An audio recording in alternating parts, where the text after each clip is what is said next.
e as instituições parceiras têm a honra de trazer para vocês algumas entrevistas com físicos, pesquisadores nacionais e internacionais e pessoas que vêm contribuindo com o ensino e a pesquisa no nosso país. Nesta ocasião, contamos com a participação super especial do professor Dr. Cid Bartolomeu de Araújo, professor da Universidade Federal de Pernambuco. O professor Cid Bartolomeu de Araújo concluiu a graduação em Engenharia Elétrica pela Universidade Federal de Pernambuco em 1968. Em 71, concluiu o mestrado e, em 75, o doutorado em Física pela Pontífice Universidade Católica do Rio de Janeiro. Entre 76 e 77, realizou estágio de pós-doutorado na Universidade de Harvard, nos Estados Unidos. Na física, estuda propriedades ópticas de sólidos, óptica não linear e fotônica, principalmente o estudo de vídeos especiais para fotônica e sistemas nanoestruturados para aplicações na nanofotônica e plasmônica.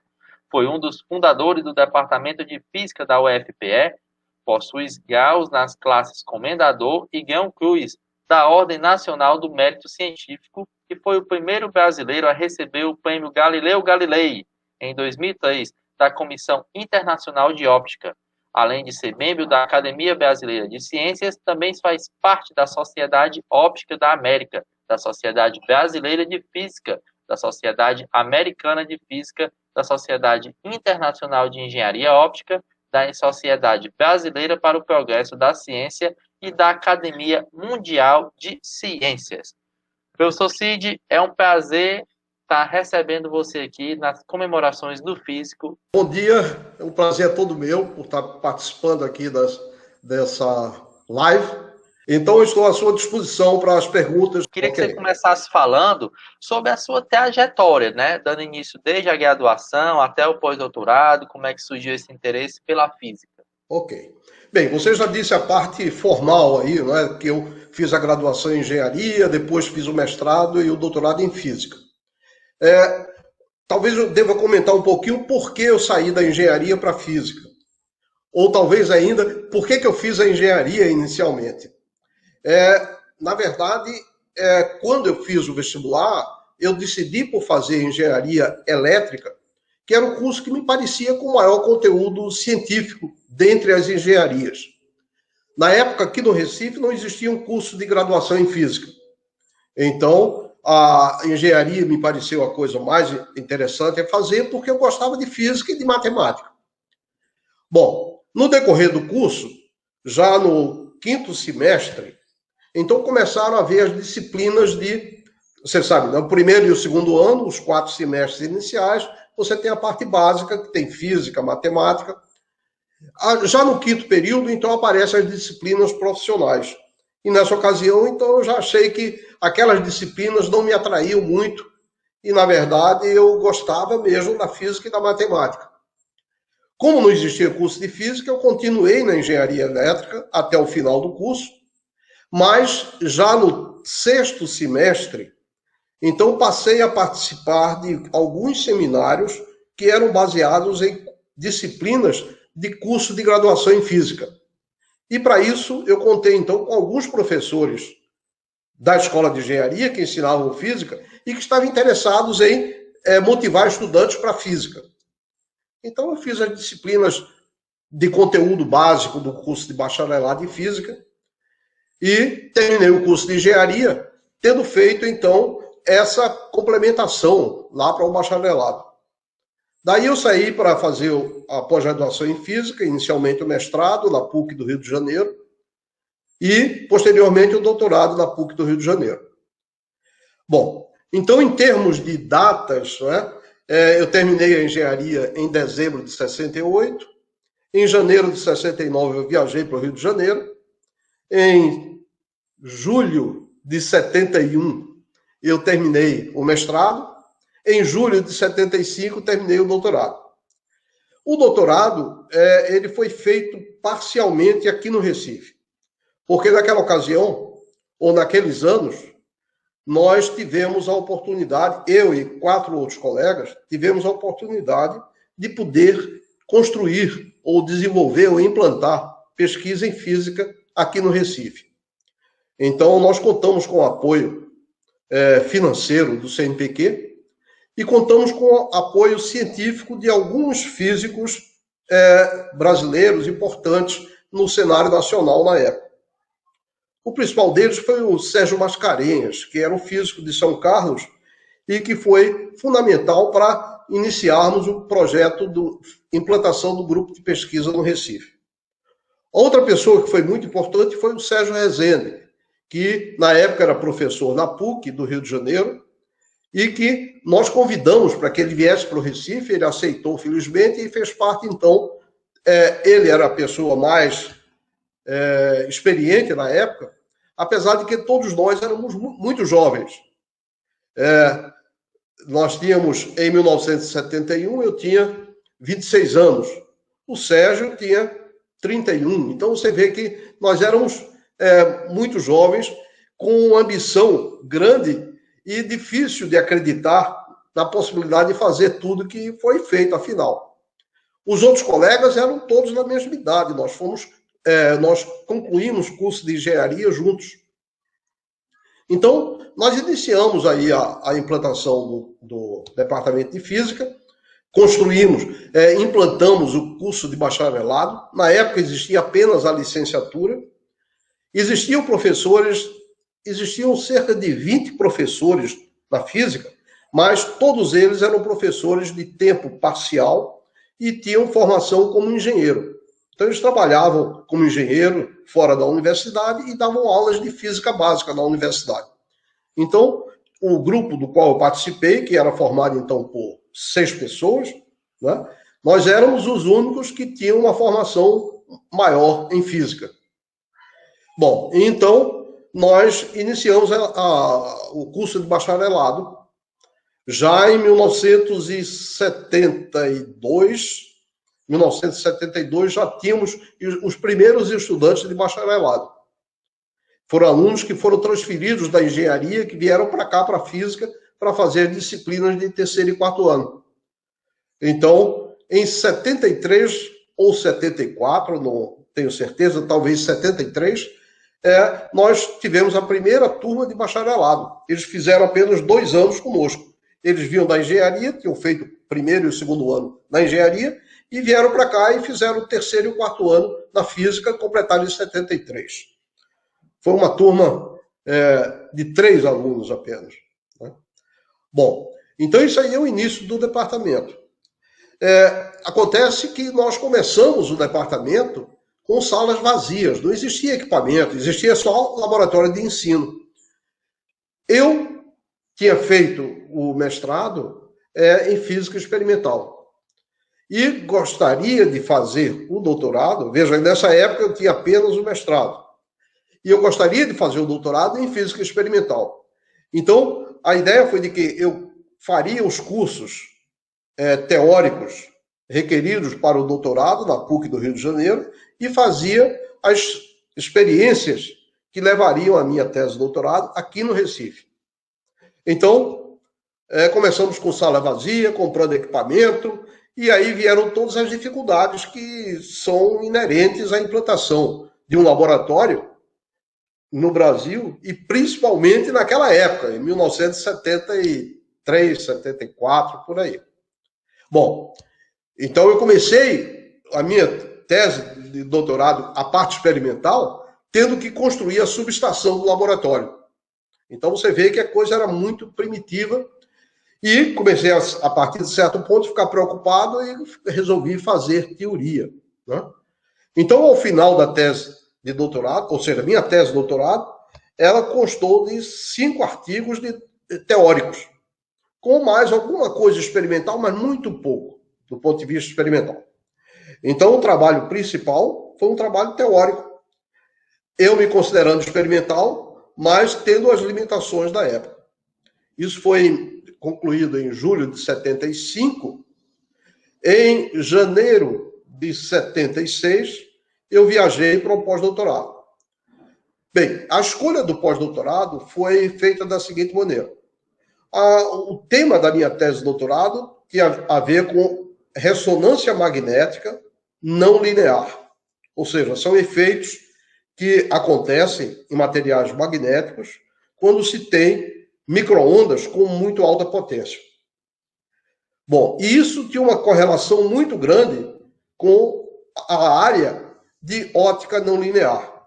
A ótica não linear consiste no estudo de fenômenos que são produzidos, induzidos por luz de alta potência. Então havia uma analogia muito grande entre os processos que eu havia estudado em magnetismo, na minha tese, e os processos de ótica não linear.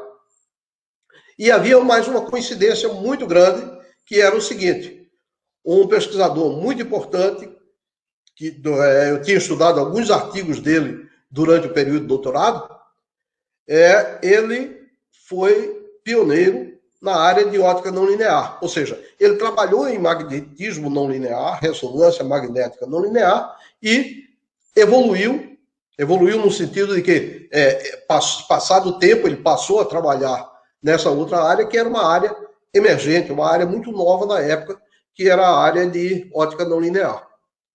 Então, esse pesquisador, ele era considerado a pessoa mais indicada para se iniciar um trabalho em ótica não linear.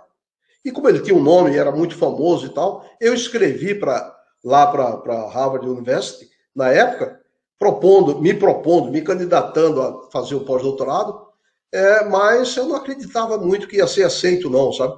Porque eu tinha feito teoria de magnetismo.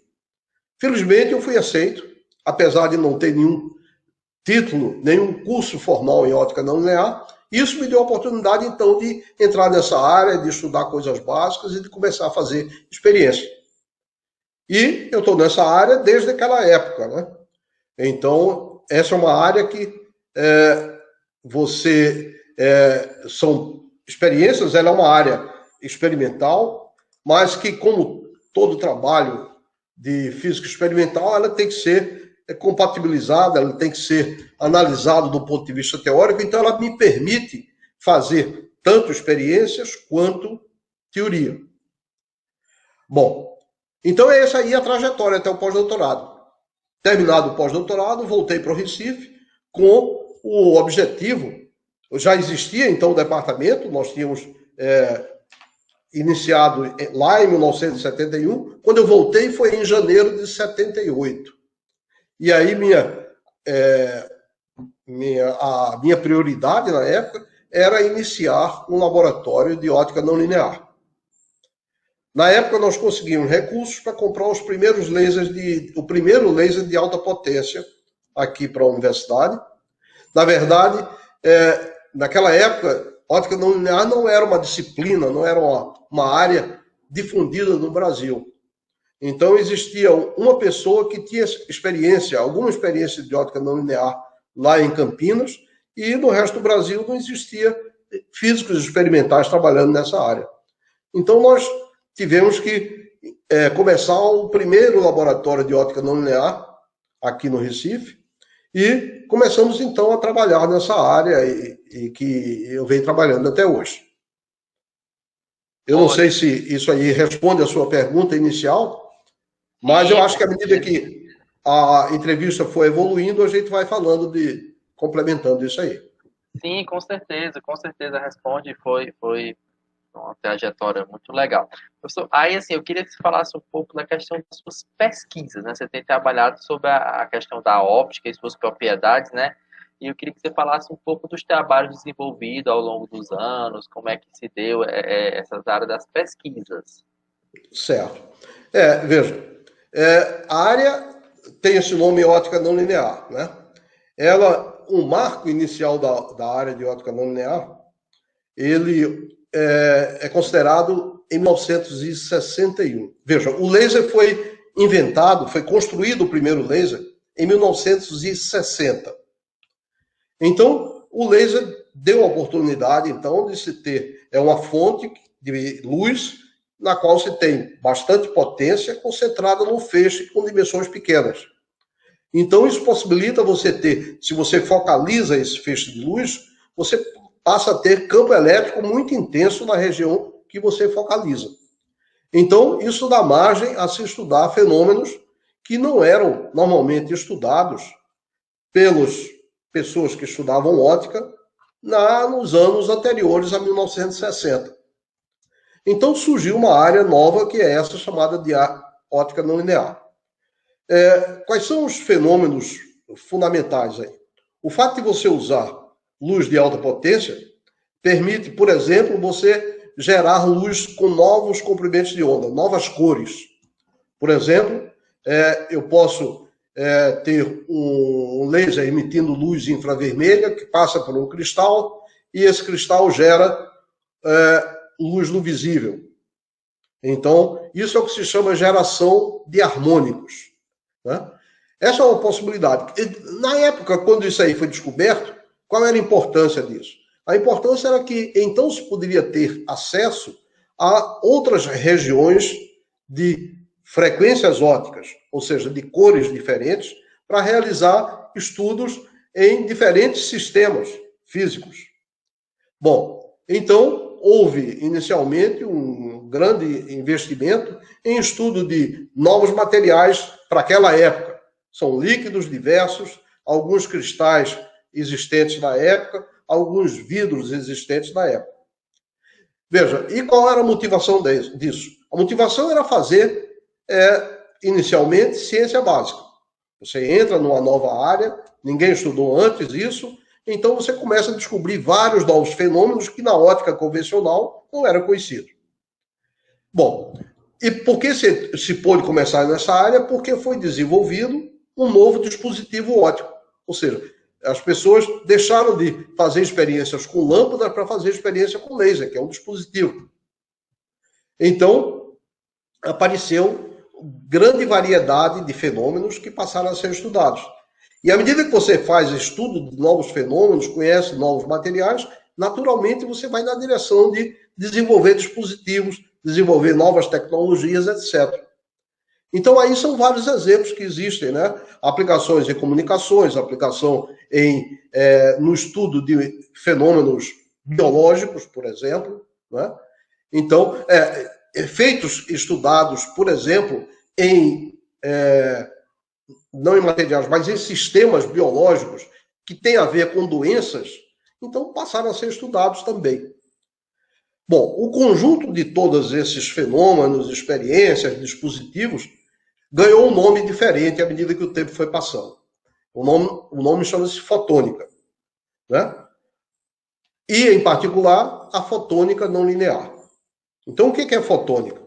Fotônica é uma área, que eu diria, de ciência e de tecnologia, uma área na qual se estuda fenômenos de geração de luz, transmissão de luz, modulação de luz, detecção de luz, espalhamento de luz, etc. Então, essa é a área que eu me coloco atualmente. É a área de fotônica não linear, que está associada à ótica não linear. Bom, e será que essa fotônica tem a ver com a vida da gente, com a vida diária? Não só porque quando você vai no supermercado e usa a máquina lá para coletar o preço do produto, está lá uma leitora de código de barras, tem um laser lá dentro da maquinazinha que faz a leitura do código de barras, né?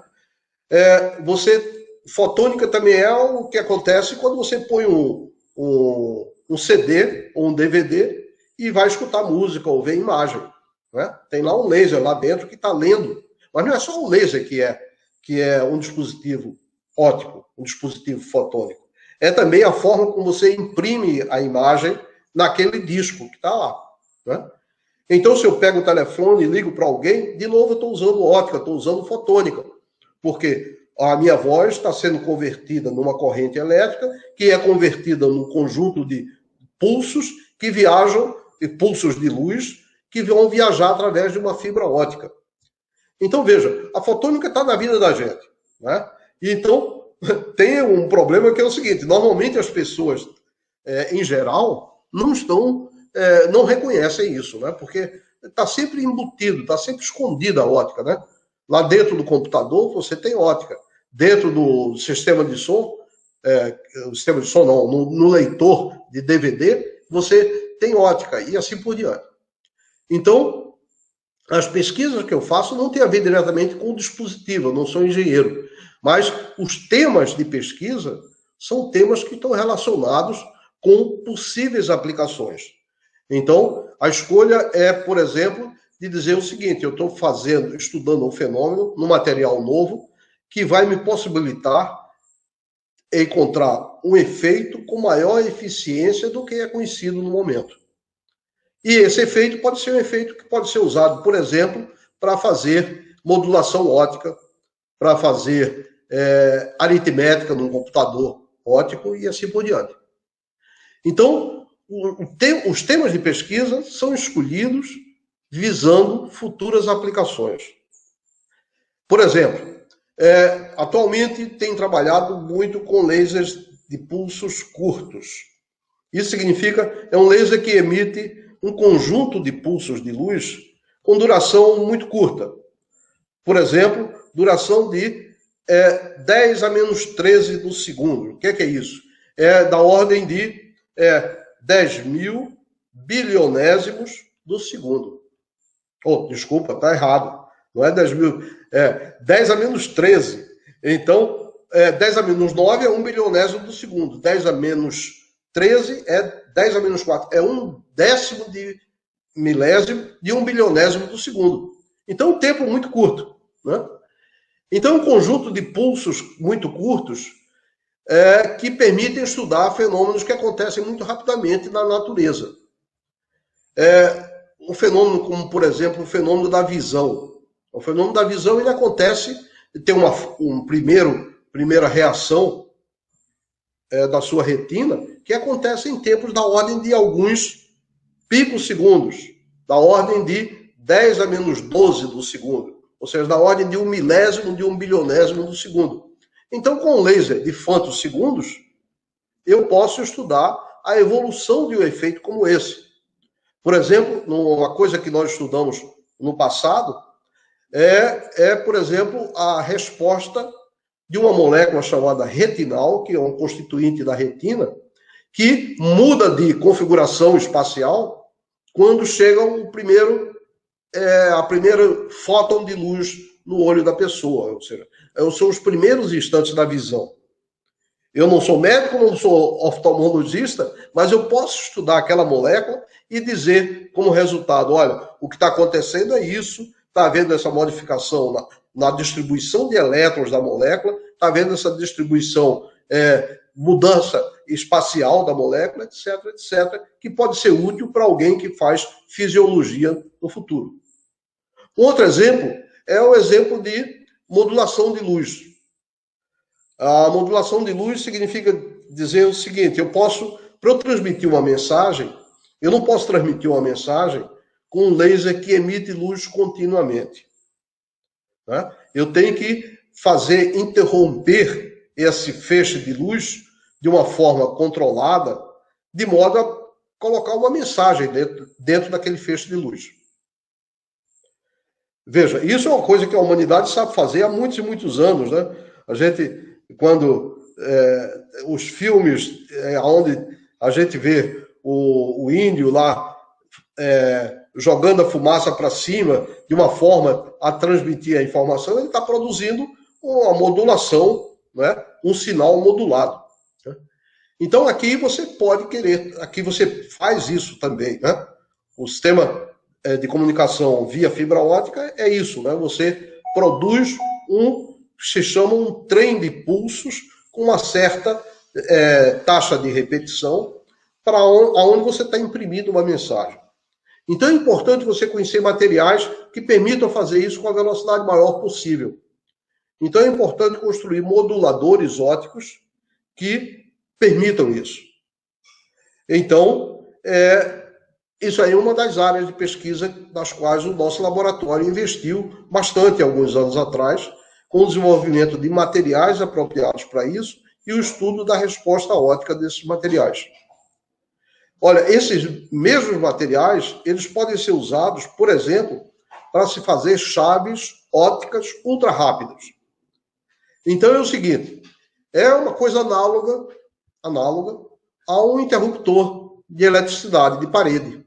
É um interruptor de parede, você aperta lá aquela partezinha móvel dele e aí você deixa passar corrente elétrica. Então aqui o que nós queremos ter é um dispositivo que ora deixa passar luz, ora bloqueia a luz. Ora deixa passar, ora bloqueia. E com isso você pode convencionar uma mensagem. Quando passa a luz, você tem um sinal que é detectado. Aquela feixa de luz é detectado por um fotodiodo. E aí você pode dizer, olha, esse nível de sinal corresponde a 1. Quando não passa a luz, é 0.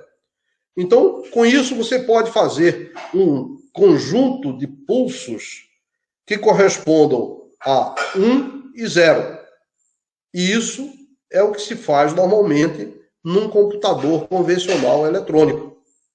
Então, você pode querer fazer uma chave que produza uma sequência de algarismos 1 e 0, que significa sinal ou escuro. E com isso você pode imaginar, você pode propor, você pode ter uma chave ultra rápida que pode permitir fazer modulação com taxas de repetição muito altas e em tempos muito curtos. Então isso seria um dispositivo análogo do modulador eletrônico. Lá na eletrônica é conhecida há muitos anos, por exemplo, as chaves que tem uma tabela de verdade, né? Com uns e zeros, AND gate, NOR gate, etc. Então você pode fazer a mesma coisa aqui. Você pode fazer uma chave que é uma chave tipo AND ou tipo NAND. Então você faz uma coisa que é uma ótica digital. Essa ótica digital pode servir simplesmente para mandar informação através de uma fibra ótica ou pode servir como um dispositivo básico para a construção de um computador óptico. E qual seria a vantagem de ir para um computador óptico? A vantagem pode ser que uma chave óptica baseada num feixe de luz que opera em fantosegundos, no material que tem uma resposta muito alta, ela é uma chave que pode funcionar com velocidades muito mais rápidas, velocidades muito maiores do que da eletrônica convencional.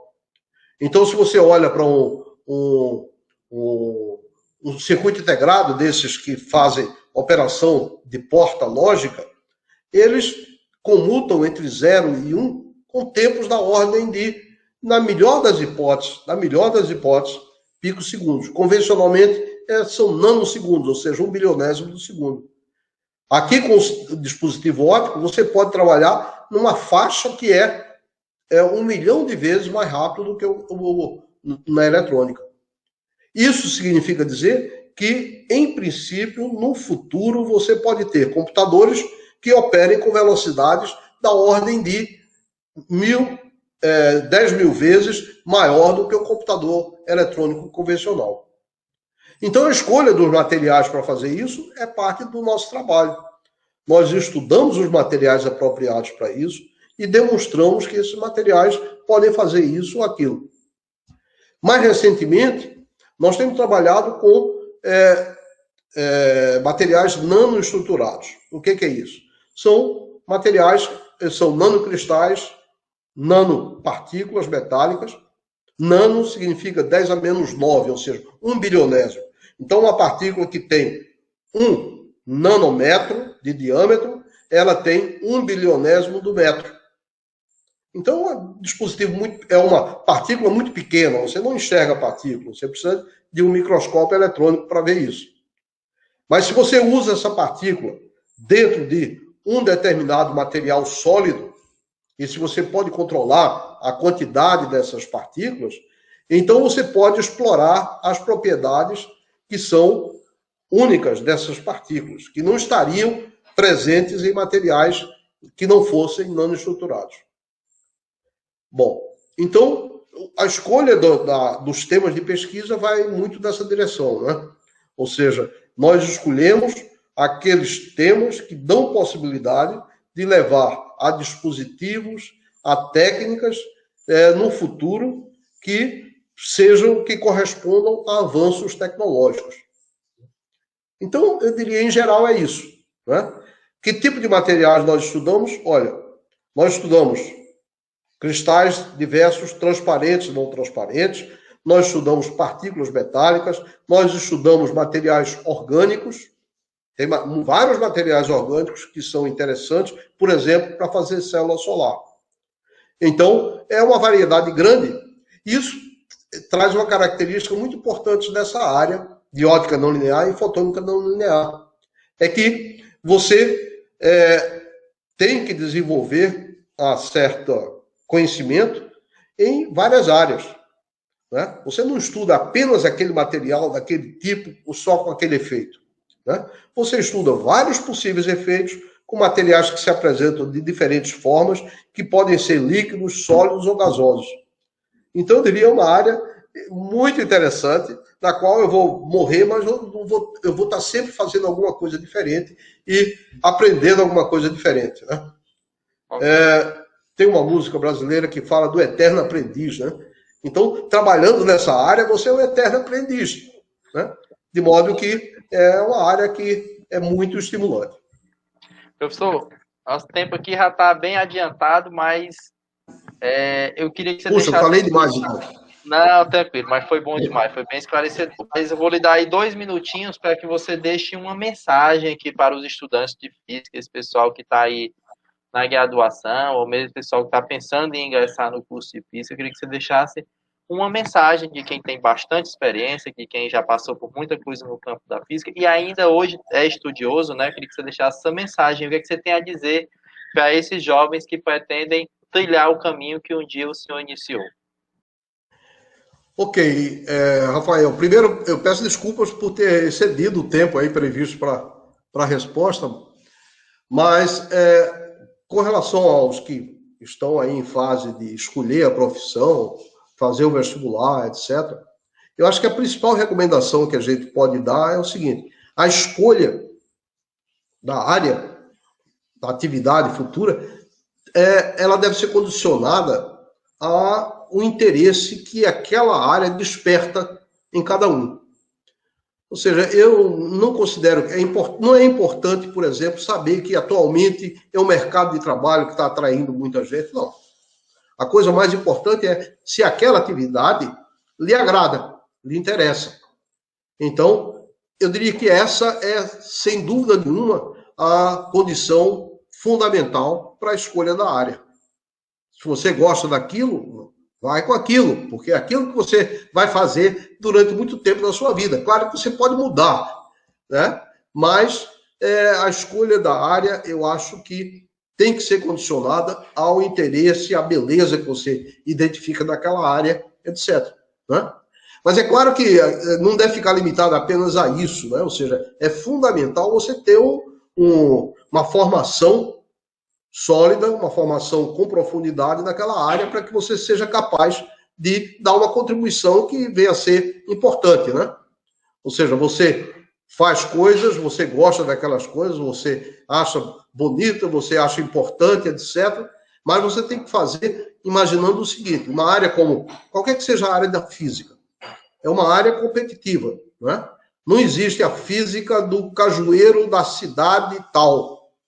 Isso se você for fazer isso, quem planta aquele cajueiro talvez goste disso, mas isso não é uma coisa de interesse mundial.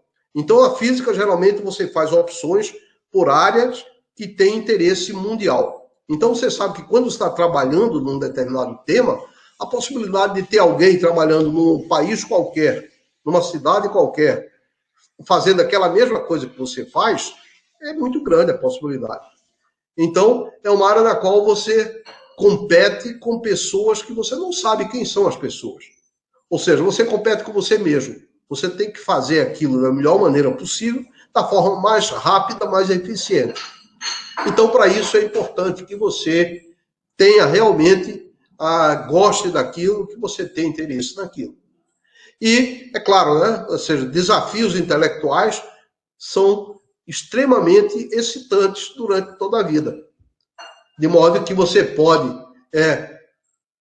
começar muito jovem, né? Geralmente o vestibular, 18 anos, com 22 anos termina o curso de graduação em física, com 30 anos vira o doutor, 2 anos de pós-doutorado com 32, e aí você já é um cara que tem que estar, para usar o termo atual, antenado com aquela sua área no resto do mundo para poder dar uma contribuição importante.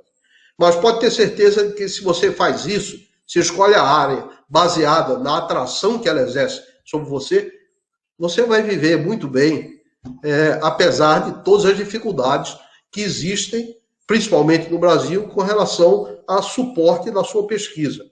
Dinheiro para pesquisa, o equipamento novo, a necessidade de fazer modificações no laboratório, atualização, etc. E é claro que tem um outro lado compensador também, que é, além da pesquisa, você tem a possibilidade de formar novas pessoas, né? Então, você vai exercer o lado como professor também, né? E como professor, você vai simplesmente se reproduzir ou ajudar outros que vão entrar na área e que vão poder dar contribuições que possam até vir a ser muito mais importantes do que aquelas que você deu durante a sua profissão. Então, eu acho que é isso, Rafael. Eu acho que... Desculpa se eu excedi o tempo aí, Não, mas tá ótimo. essa a mensagem que eu tenho a dar. Tá ótimo. Eu sou Cid Bartolomeu de Araújo. Eu gostaria de agradecer, em nome do Instituto Federal do Ceará e da organização do Dia do Física, a sua participação aqui conosco e a sua disponibilidade de tempo. Muito obrigado, foi de muito valia. Só mais uma observação, um minuto talvez ainda do Tranquilo. fim. Dia 19 de maio é o dia do físico. Você sabe que isso aí tem a ver com os trabalhos do Einstein, né? O Einstein publicou aqueles trabalhos importantes no ano de 1905. Eu nasci no dia 20 de maio, ou seja, o dia seguinte. Então, poderia ter, por acaso, ter nascido no dia do físico, mas não deu. A biologia não foi tão generosa assim. Mas, então, eu acho que é muito interessante a ideia de celebrar esse dia e envolver um grande número de estudantes que futuramente podem vir também a trabalhar na área de física. Muito obrigado, então, Theo. Muito obrigado, professor.